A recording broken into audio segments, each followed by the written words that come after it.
when did you really get into online sales and either selling online or working as connecting with other companies to sell your stuff online? Sure. So, the company has had a online store since back in the around 2007 or 2008.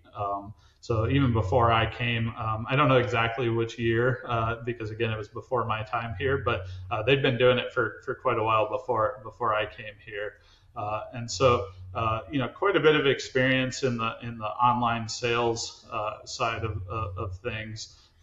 Previously, we were using the Volusion platform.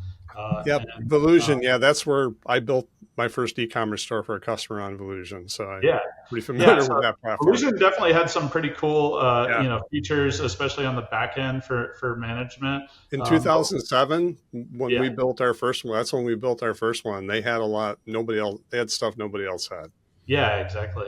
And so, but unfortunately, things changed over time, and their platform kind of fell behind some of the other offerings out there, especially with some of the app connectivity and things that you could do to connect into that and do things that weren't built into the software. And so, we evaluated a couple different platforms, at that point in around 2020, and we settled on BigCommerce, and that's what we run both of our sites on now.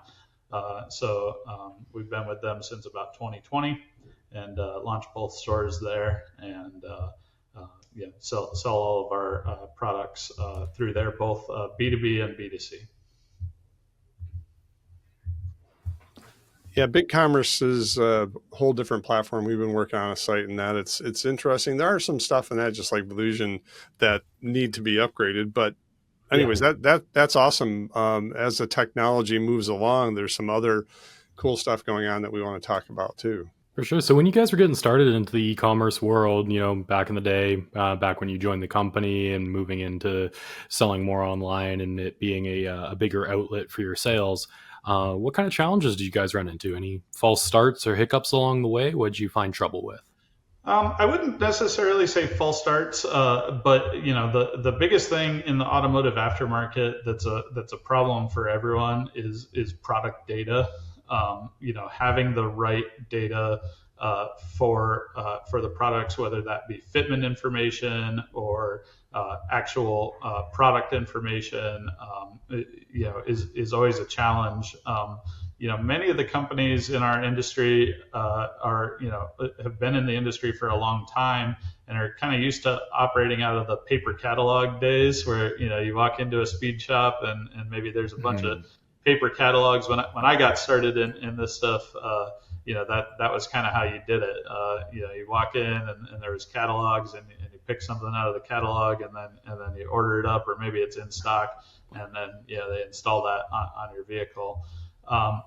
Nowadays, people want to understand whether the part that they're going to purchase is going to fit their vehicle.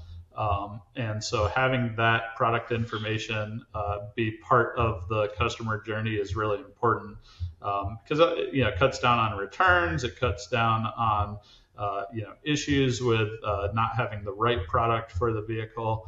I would say probably the biggest challenge in any automotive company trying to sell online is making sure that they have good product data. And certain vendors have better data than others. Some have really taken a stance on trying to get great data out there, and some just put the bare minimum out there.